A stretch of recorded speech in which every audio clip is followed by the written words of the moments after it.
Você já teve algum momento onde se sentiu fracassado? Como você se comporta quando lida com o fracasso? Como você reage quando vê pessoas tendo sucesso em tantas áreas da vida, dando tudo certo, tudo indo bem, enquanto parece que as coisas na nossa vida andam devagar? Quando é que andam? Às vezes tudo parece parado, ou as coisas parecem estar dando errado para você. Eu queria trazer para você alguns fatos. Talvez você já tenha ouvido falar do superstar do basquete, o Michael Jordan.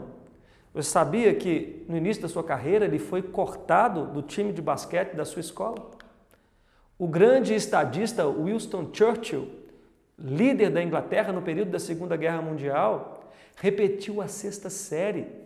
Tornou-se primeiro-ministro da Inglaterra somente aos 62 anos de idade, depois de uma vida de perdas e recomeços.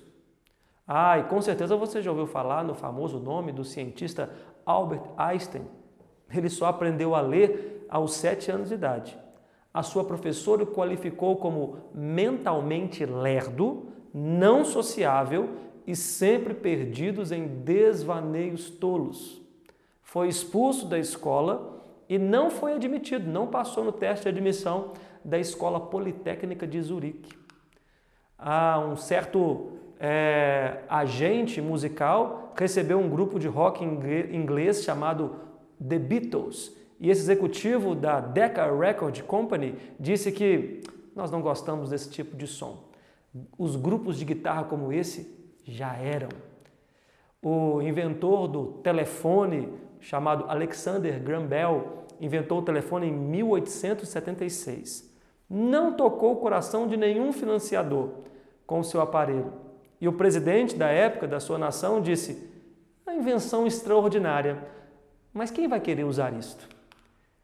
Você também já ouviu falar de Walt Disney, o grande desenhista e cartunista americano, foi demitido do seu primeiro emprego num jornal por falta de criatividade. Depois faliu diversas vezes antes de construir o famoso sonho da Disneylândia. Consegue perceber algo comum em todas essas histórias? Eu poderia trazer aqui outros exemplos para você, mas o ponto já ficou claro. O fracasso faz parte da nossa vida. Por mais bem-sucedido que uma pessoa possa ser, por mais bem-sucedida que uma pessoa possa ser, ainda assim, em algum momento da sua vida, ela teve que lidar com o fracasso. Eu quero dizer para você nessa manhã que o fracasso, ou a dor do fracasso, a tristeza do fracasso, não é algo exclusivamente seu. É partilhado por todos nós e Deus, na sua palavra, nos ajuda a, de acordo com os seus ensinamentos, nos posicionar diante dos fracassos que acontecem na nossa vida.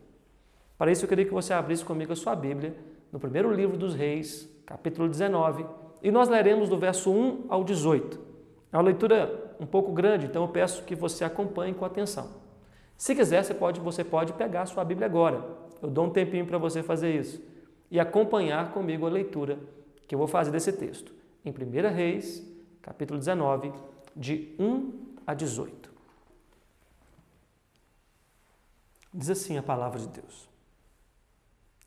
Acabe contou a Jezabel tudo o que Elias havia feito e como havia matado todos os profetas à espada. Então Jezabel mandou um mensageiro a Elias para dizer-lhe: que os deuses me castiguem se amanhã, a estas horas, eu não tiver feito com a sua vida o mesmo que você fez com a vida de cada um deles. Elias ficou com medo, levantou-se e, para salvar a sua vida, se foi e chegou a Berseba, que pertence a Judá. E ali ele deixou o seu servo. Ele mesmo, porém, se foi para o deserto, caminhando um dia inteiro. Por fim, sentou-se debaixo de um zimbro, sentiu-se vontade de morrer e orou: basta, Senhor, tira a minha vida, porque eu não sou melhor do que os meus pais. Deitou-se e dormiu debaixo de um zimbro.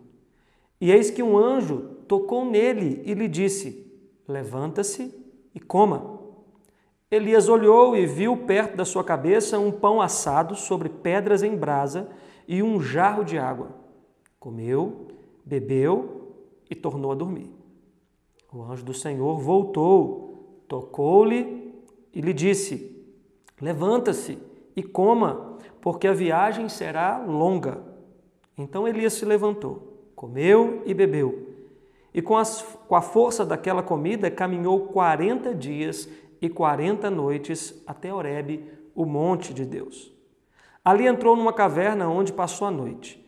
E eis que a palavra do Senhor veio a ele e lhe disse: o que você está fazendo aqui, Elias?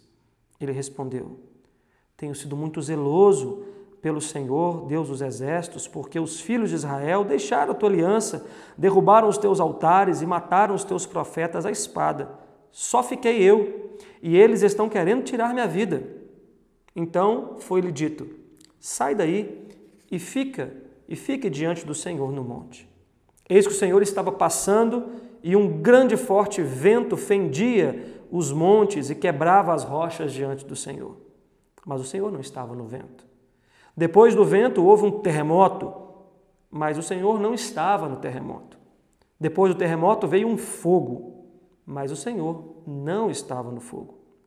Depois do fogo veio um som de um suave sussurro.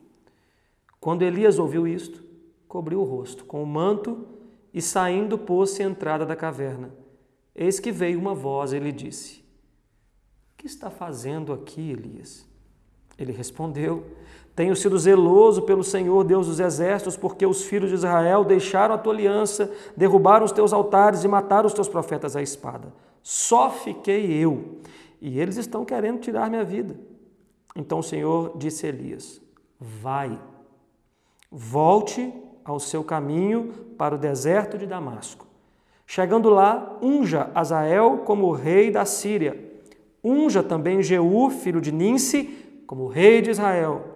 E Eliseu, filho de Safate, de Abel-Meloá, como profeta em seu lugar. Quem escapar da espada de Azael, Jeú matará. Quem escapar da espada de Jeú, Eliseu matará. Também conservei em Israel 7.000, todos os joelhos que não se dobraram a Baal e toda a boca que não o beijou. Só até aí. A história de Elias é impressionante. Nós poderíamos aqui gastar bastante tempo falando de muitas informações sobre a sua vida. Mas eu quero apenas resumir para você. Elias era um homem do interior. Ele era o tesbita, de uma cidade pouco conhecida, de onde não se tem notícia de ter se levantado profeta. Ele é esse profeta chamado de um lugar tão insignificante e começa o seu ministério no lugar mais importante do reino. Ele é chamado para levar uma mensagem para Acabe, o rei de Israel. Não era uma mensagem fácil. Era para confrontar os seus pecados e profetizar 3 anos de seca, um período sem chuvas, o que significava naquela época praticamente o colapso da economia. Muitos outros acontecimentos se seguem a esse, e Elias o tempo todo sendo direcionado por Deus em cada ação que ele deveria fazer. Até que finalmente Deus o chama para o grande confronto. Este era o momento talvez mais esperado da vida de Elias, onde Deus, o Deus verdadeiro de Israel, e os falsos deuses que haviam entrado no culto dentro de Israel iriam se confrontar em cima do Monte Carmelo.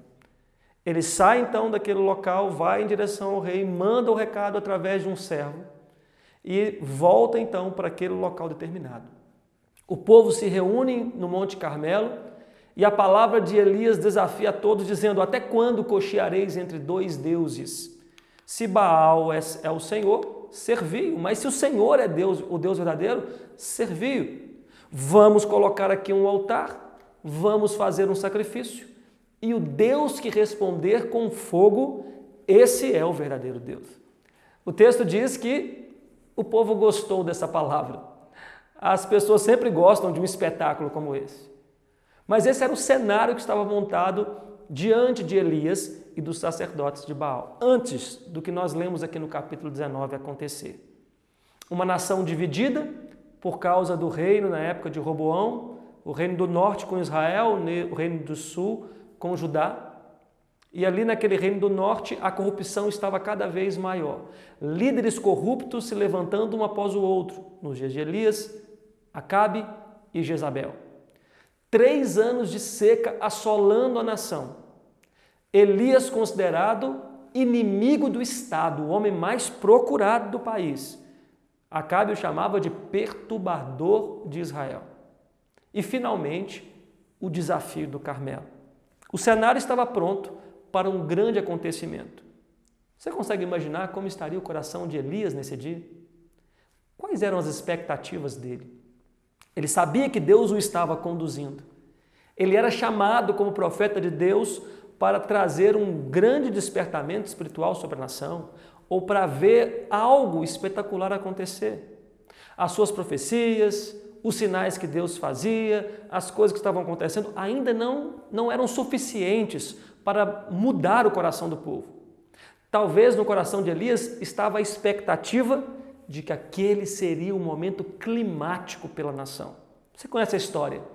Os sacerdotes de Baal ficam o dia inteiro andando, rodando em torno do seu altar e nada acontece. De repente, próximo do meio-dia, Elias faz uma piada zombando deles, dizendo que talvez o seu Deus estivesse dormindo. Eles começam a se cortar, até sangrar e nada acontece. Chegou a vez de Elias. O altar está levantado, ele derrama água ali em volta, em cima daquele altar, para que nenhum artifício pirotécnico pudesse ser feito ou imaginado pelas pessoas. Ele faz uma oração simples, mas crendo no poder de Deus. E algo extraordinário acontece. Fogo desce do céu. O sacrifício é consumido. As pessoas se armam de espadas e destroem todos os profetas de Baal em cima do Monte Carmelo. Um grande feito. Depois de um tempo de oração, uma pequena nuvem chegando e forte chuva chega sobre Israel. Depois de 3 anos de seca, você consegue perceber as vitórias que Elias vai acumulando nesse dia? Quantas coisas Deus está fazendo e tornando o coração dele alegre, de tal forma que ele desce o monte correndo e consegue ultrapassar a carruagem do rei Acabe. Mas quando ele chega em casa, uma notícia inesperada o aguarda. A rainha não ficou impressionada com as notícias. O rei não se converteu com a extraordinária manifestação de Deus ao fazer descer fogo do céu sobre aquele sacrifício. A nação não está vibrando com o poder de Deus. Parece que tudo continua a mesma coisa e ainda pior. Agora ele tem uma ameaça direta de morte da rainha sobre a sua vida. Nós lemos no início do capítulo 19: os deuses me façam como me aprouver, se amanhã, a estas horas, você também não estiver morto como os profetas de Baal. E impressionantemente o texto nos diz que Elias teve medo, fugiu, foi para o deserto, abandonou o seu moço, ficou sozinho. Parece que naquele momento, na vida de Elias, ele estava lidando com um grande fracasso. O que estava acontecendo no coração dele? Qual foi o tratamento que Deus deu para Elias no Monte Horebe? O que Deus fez para que o ajudasse a superar esse momento, a vencer esse momento? E como isso também pode ajudar você a vencer o pecado? É o que nós gostaríamos de meditar com você nesses minutos que nós temos. Primeiro, pergunte a você: por que é tão difícil lidar com o fracasso? Se o fracasso é tão comum e faz parte da vida de todas as pessoas, por que quando o fracasso acontece com você, parece que é o fim do mundo? Augusto Cury, escritor e psicólogo, diz em um dos seus livros que bons pais preparam os filhos para os aplausos, mas os pais brilhantes preparam os seus filhos para o fracasso. Ninguém nos prepara para o fracasso. Ninguém nos prepara para a tristeza, para a dor de lidar com as coisas acontecendo da forma que nós não planejamos. Quando tudo der errado, nós não sabemos o que fazer. Isso acontece talvez por algo semelhante que aconteceu no coração de Elias. Nós acumulamos no nosso coração altas expectativas. Nós imaginamos os melhores cenários, nós imaginamos os melhores resultados, nós esperamos o melhor das pessoas e talvez por isso nós nos sentimos tão fracassados. Talvez porque você colocou altas expectativas no seu cônjuge, na sua esposa, no seu marido, é que você se sinta tão frustrado e tão frustrada com ele e com ela. Talvez é porque você tinha expectativas tão altas sobre o seu filho que não o ver trilhar o caminho que você achava o caminho do sucesso tem deixado você tão frustrado e se sentindo fracassado na criação daqueles que o Senhor te deu. Talvez pelas expectativas do trabalho, com a igreja, com a liderança, é que nós enfrentemos fracassos pessoais que, na verdade, simplesmente fazem parte da realidade da vida de todas as pessoas. Com isso, nós não estamos dizendo que devemos ter apenas baixas expectativas, esperar o pior sempre, ser como aquele personagem do desenho que sempre murmurava: ó dia, ó vida, ó azar. Tem coisas boas acontecendo e se você olhar para a sua vida com os olhares de Deus, você irá perceber que há sempre um sinal de graça. Há sempre algo bom sendo feito por Deus na sua vida e olhando para eles que nós conseguimos equalizar as nossas expectativas, não de acordo com as nossas pretensões pessoais, mas de acordo com o projeto de Deus para nós, com a vontade de Deus. Elias esperava um grande despertamento espiritual. Elias esperava que algo acontecesse, afinal o seu ministério era exatamente voltado para aquela nação perdida. Mas Deus tinha os seus planos redentivos na história.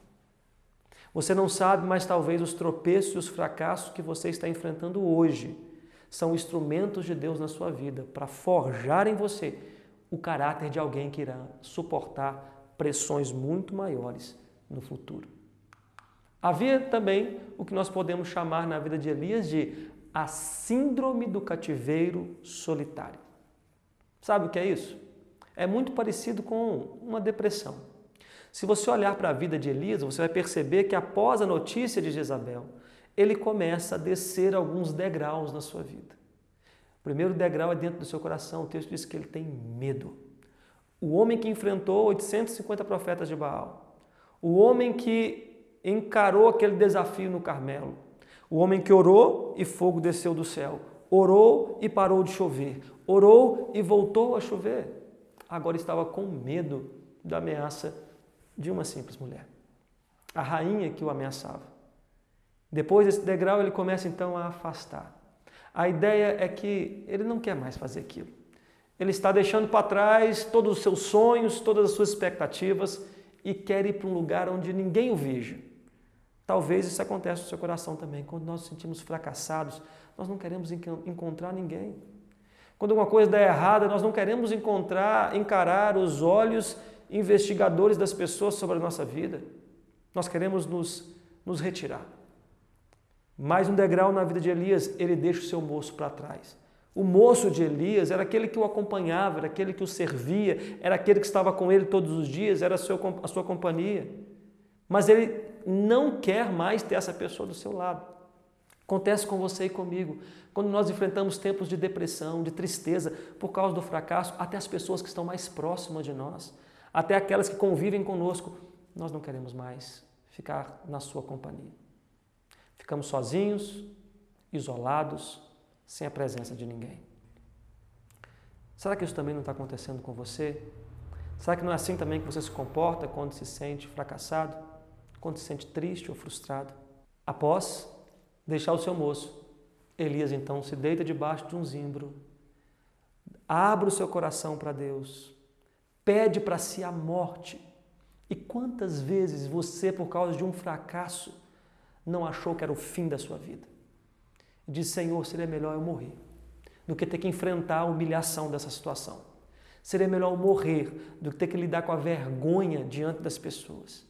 Às vezes o fracasso é tão grande que leva algumas pessoas a tirarem a própria vida. Às vezes a sensação de frustração, de tristeza é tão gigantesca que nós não encontramos outra saída senão acabar com essa vida. Não se engane, isso também acontece no coração de homens e mulheres de Deus. Gente crente e piedosa, como Elias, que diante de um grande fracasso, achou que a sua vida tinha acabado. O outro e último degrau que ele toma é o do sono. Ele deita e dorme. Já aconteceu com você? Dormir uma noite inteira e quando o dia clarear, sua vontade é fechar as cortinas e continuar dormindo por mais 24, 48 horas, uma semana inteira? Ou entrar dentro de uma máquina de criogenia, ficar congelado e só acordar daqui, sei lá, 100 anos? O que estava acontecendo no coração de Elias? O fracasso provoca esse tipo de emoção, esse tipo de reação no nosso coração. E a primeira coisa que você precisa aprender para superar o fracasso, que isso não é anormal. Nós nos sentimos assim. Nós temos essas mesmas reações. Nós nos sentimos solitários, nós nos sentimos como se a nossa vida tivesse de fato acabado. Elias então é cuidado por Deus. Ele se levanta, caminha, vai para Horebe e se esconde dentro de uma caverna. E ali naquela caverna que Deus fala com Elias, eu gostaria de finalizar pensando com vocês sobre essa fala de Deus com Elias. Como essa fala de Deus o ajudou a sair daquela caverna e superar a sua sensação de fracasso e como essa fala também pode ajudar você a lidar com o fracasso na nossa vida. Primeiro, nós devemos observar como Deus fala. E Deus fala nesse texto de diversas maneiras. Primeiro, nós vemos a comunicação de Deus com Elias quando ele está lá debaixo do zimbro. Ele está deitado, dormindo e frustrado. E Deus manda um anjo para acordar Elias e o encaminhar na sua missão. Eu não sei você, mas se eu fosse aquele anjo, eu acho que eu ia perder a paciência com Elias. Eu ia dar uma cutucada dele e falar assim, ô, levanta, deixa de ser chorão, para de murmuração, rapaz. Você é um homem de Deus, vá trabalhar. Mas não é assim que o anjo acorda Elias. O texto diz que ele o tocou, o acordou com suavidade. Quando ele acordou, tinha um pãozinho recém-saído do forno, uma água recém-colhida na cachoeira, para que ele pudesse refazer as suas forças. Ele faz isso 1 e 2 vezes. Elias precisa descansar. Elias precisa dormir. Elias precisa renovar suas forças. Elias precisa ser confrontado, mas agora a hora é de cuidado. Antes de ser confrontado, Elias precisa ser cuidado por Deus. Às vezes você está lidando com alguma pessoa que está se sentindo depressiva, alguém que passou um fracasso, e você está tentando colocar essa pessoa para cima e às vezes parece que só piora. Experimenta parar um pouquinho, apenas cuidar, demonstrar amor, demonstrar carinho, porque é assim que Deus faz com você. Às vezes nós precisamos de um sacode, mas às vezes nós precisamos do colo do Pai. Nós precisamos do carinho de Deus. E Deus está falando com Elias. Elias, eu me importo com você. Eu me importo com a sua saúde. Eu amo você. Depois de refazer suas forças, ele vai para aquela caverna. E você conhece essa história. Tem o vento que quebra as pedras. Tem o terremoto que sacode aquele monte. Tem o fogo que passa de maneira avassaladora. Mas Deus fala através de um sussurro, um cício tranquilo e suave. Deus surge e fala com Elias de uma maneira surpreendente. Elias, o que você está fazendo aqui? Deus começa a trazer para o seu coração a reflexão que talvez possa estar no seu hoje, que está lidando com o fracasso. Afinal de contas, por que eu estou sofrendo tanto? Por que essa frustração tem me deixado dessa forma? Por que eu estou tão irado? Por que eu estou tão deprimido? De onde vem esse sentimento? Como isso sonda o nosso coração? É o que Deus está fazendo na vida de Elias. É o que Deus está o levando a pensar e meditar nesse momento. Deus fala de uma maneira surpreendente. Deus fala de uma maneira comum e rotineira. Coisas extraordinárias aconteceram ali, mas foi naquele vento suave que Elias entendeu que ele iria ouvir a voz de Deus, que ele saiu da caverna. Nós vemos um movimento nessa passagem de Elias do extraordinário, o que aconteceu no Horebe, o que aconteceu no Carmelo, para o ordinário. Um vento, uma brisa suave. Nós vemos o milagroso fogo descendo do céu, terremoto chacoalhando o monte, para o comum. Nós vemos o grandioso para o pequeno, o visível diante dos seus olhos para o invisível, como uma brisa suave. Deus está falando, e como Deus fala? Deus fala através das coisas extraordinárias. Talvez você está passando por um momento de fracasso e a dificuldade de lidar com isso é que parece que Deus não está agindo na sua vida. E de repente Deus pode fazer algo extraordinário mesmo. Alguém ser usado para te abençoar de uma maneira inimaginável, uma cura sobrenatural, um momento onde você não tem dúvidas que Deus está agindo e Deus pode, fala e age assim na sua vida. Mas Deus também fala através das coisas rotineiras. Deus também fala através das coisas comuns da sua vida. Deus também demonstra o seu amor, a sua sabedoria, o seu poder na sua vida, mesmo nos dias de fracasso, através das coisas mais comuns, das coisas mais simples que Ele coloca diante de você. Às vezes, é um livro que você vai ler e uma ideia criativa surgirá na sua mente para poder solucionar esse problema. Às vezes, é uma pessoa que está do seu lado, que vai te dar um abraço e você vai se sentir mais encorajado, mesmo no tempo de fracasso. Muitas vezes, é você tomar uma decisão na sua vida diante de um fracasso de cuidar de determinada área, se preparar, se capacitar, se fortalecer para poder superar aquele obstáculo. E em cada uma dessas coisas comuns e rotineiras, Deus está demonstrando o seu cuidado, o seu amor pelas nossas vidas. Nós podemos lidar com o fracasso, ouvindo a voz de Deus e estando atento com a maneira de como Deus fala, mas principalmente entendendo o que Deus fala.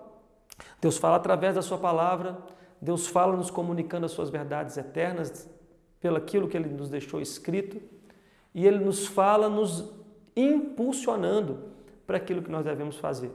Eu gosto muito dessa passagem de Elias, porque Elias está lá triste, ele fala com Deus, ele abre o coração e Deus o confronta. O que você está fazendo aqui, Elias? E você percebe o discurso de Elias.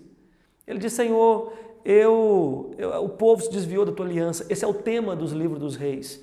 O livro dos reis é chamado de um livro deuteronomista. Ele fala do papel da aliança e as consequências que o povo estava enfrentando pelo fato de não mais obedecerem à aliança de Deus. Ele fala: Senhor, esse povo não está obedecendo a tua aliança. É por isso que essa nação está dessa forma. É por isso que estamos no meio dessa corrupção toda. E já mataram os seus profetas, só sobrou eu. E agora, Senhor, eu, o único, também estão querendo me matar. Você consegue perceber algo na fala de Elias? Se você conhece essa história, e se você não conhece, eu vou esclarecer para você. Elias, quando foi falar com Acabe, ele se encontrou com um servo de Acabe. E Acabe disse para ele: Senhor, não me faça voltar lá para Acabe para dar essa notícia que você está aqui, porque ele não vai acreditar em mim. Uma hora você está aqui, uma hora você não está mais aqui, uma hora o Espírito te leva para algum lugar e você some. E se eu chegar e falar que te encontrei e depois ele não te encontrar, ele vai me matar. E eu escondi 100 profetas do Senhor numa caverna e estou alimentando eles, estou cuidando deles. Espera aí, Elias sabia que ele não era o último profeta. Elias sabia que pelo menos mais 100 andavam com Deus. Mas as altas expectativas de Elias o colocavam como uma pessoa mais importante da fé em Deus na sua nação. Deus está confrontando isso no seu coração. Deus está o lembrando de que ele não é o único. Há 7.000 joelhos que não se dobraram a Baal e bocas que não o beijaram. Quando ele coloca assim diante de Deus as suas frustrações, o seu fracasso, Deus começa a tratar o seu coração. E essa é a maneira com que Deus fala conosco. E o que Deus fala conosco? Quando nós abrimos nosso coração diante dele. E Deus usa uma técnica muito especial para trabalhar no coração de Elias. Laboterapia, serviço, trabalho, comando. Deus diz para Elias: vai, Elias, vai, unge Azael, rei da Síria, unge Jeú, rei sobre Israel, e unge Eliseu, profeta, no seu lugar. Porque você é alguém que eu chamei, Elias, mas você não é suficiente. O seu tempo vai passar, outro profeta se levantará no seu lugar, Mas enquanto você está aqui, vai. Continua fazendo aquilo que eu estou lhe mandando. Ainda tem 7.000 joelhos que não se dobraram. Pessoas se levantarão, mais pessoas irão te ajudar. E eu estou te comandando aí. O fracasso paralisa. O fracasso nos impede de enxergar a perspectiva de Deus. O fracasso nos faz desistir de todas as coisas porque uma coisa deu errada. E quando nós colocamos nosso fracasso diante de Deus, Ele nos mostra que há muito ainda para fazer. O que nós podemos aprender com o fracasso e a direção de Deus para a vida de Elias? Quero deixar 3 lições para você. Primeiro, aprenda a ouvir a voz de Deus. Deus também fala com você através do fracasso. Todas as coisas cooperam para o bem daqueles que amam a Deus, daqueles que são chamados segundo o seu propósito. Deus também fala com você através do seu fracasso. Às vezes é algo que precisa corrigir. Às vezes é para demonstrar que Deus está no controle e não você. Às vezes é para te livrar de situações que você nem imaginava que iria enfrentar. Diante do fracasso, aprenda a ouvir o que Deus está ensinando a você. Que isso seja uma oportunidade para se aproximar mais dele e ouvir a sua voz. Segundo lugar, aprenda a ver. Elias estava numa situação onde ele não conseguia enxergar as perspectivas de Deus. Deus falou através do fogo, Deus falou através do terremoto, Deus fez surgir um vento que quebrou aquelas pedras, mas foi através de uma brisa suave, um sopro invisível, que Deus chamou o profeta para tratar o seu coração. Às vezes tem coisas que você não consegue enxergar com os seus olhos físicos. E você precisa aprender a usar os seus olhos espirituais. Deus é o Deus que trabalha. O profeta Isaías diz que desde a antiguidade não se viu, nem com o ouvido se percebeu, nem com o olho se viu, Deus além de ti que trabalha para aqueles que nele esperam. O Senhor Jesus disse, o meu Pai trabalha até agora e eu trabalho também. E o autor aos Hebreus, no capítulo 11, versículo 1, diz que a fé é a certeza de coisas que se não veem, a convicção de coisas que ainda não aconteceram. Quando nós temos uma fé dessa forma, nós conseguimos enxergar o invisível. E é por isso que gente que anda com Deus, mesmo quando as circunstâncias ao seu lado parecem estar dando tudo errado, elas continuam encorajadas, animadas, alegres. E isso as motiva a agir. Terceiro aprendizado com esse texto.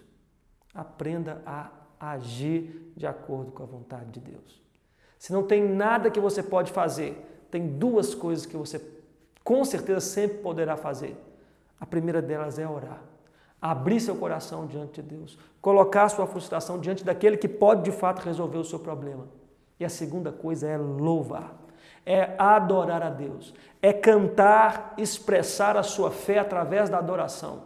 E cantando e louvando a Deus, ainda que as circunstâncias permaneçam aparentemente fracassadas, nós declaramos que cremos no Deus que está acima do nosso fracasso, que venceu todo o nosso fracasso colocando o seu Filho na cruz no nosso lugar, que enfrentou o maior fracasso da humanidade, que é o pecado e o distanciamento de Deus, para nos dar a maior vitória de toda a história, que era sermos chamados filhos de Deus através do seu sangue. Se Deus reverteu esse fracasso na sua vida, essa luta que você está enfrentando agora não é nada diante desse Deus poderoso e que se importa com você. Eu queria orar por você nesse momento, você colocar a sua vida diante do Senhor mais uma vez. Talvez você tenha tido dificuldade de lidar com os fracassos da sua vida. A história de Elias nos ensina de muitas outras formas, mas eu queria encerrar por aqui orando por você, pedindo essas 3 coisas. Que Deus te ajude a ouvir, a ver e a agir, de acordo com a vontade de Deus para a sua vida, independente das expectativas que você tem colocado. Vamos orar por isso? Feche seus olhos. Senhor, graças te damos porque nós não estamos sozinhos no fracasso. Todos nós lidamos com isso. Pessoas, ó Deus, no mundo inteiro, as mais famosas, as mais célebres, as mais poderosas, já enfrentaram o fracasso e enfrentam ainda hoje. Pai, que nós tenhamos a humildade de reconhecer que não somos melhores do que ninguém. Dá-nos, ó Deus, a sensibilidade para compreendermos quando as nossas expectativas estão indo além daquilo que é natural e esperado do Senhor. Nos ajude, ó Deus, a termos o coração aberto para falar com o Senhor, para expressar para o Senhor a nossa frustração. E também, ó Deus, para ouvir, ver e agir de acordo com o que o Senhor tem falado para nós na Tua palavra.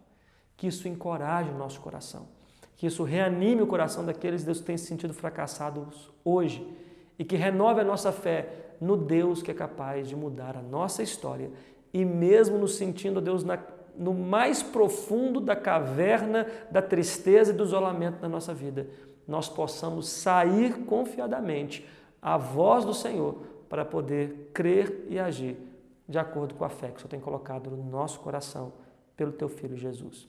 É o que nós oramos nesse dia, te pedindo, crendo, Deus, e agradecendo no nome do Senhor Jesus.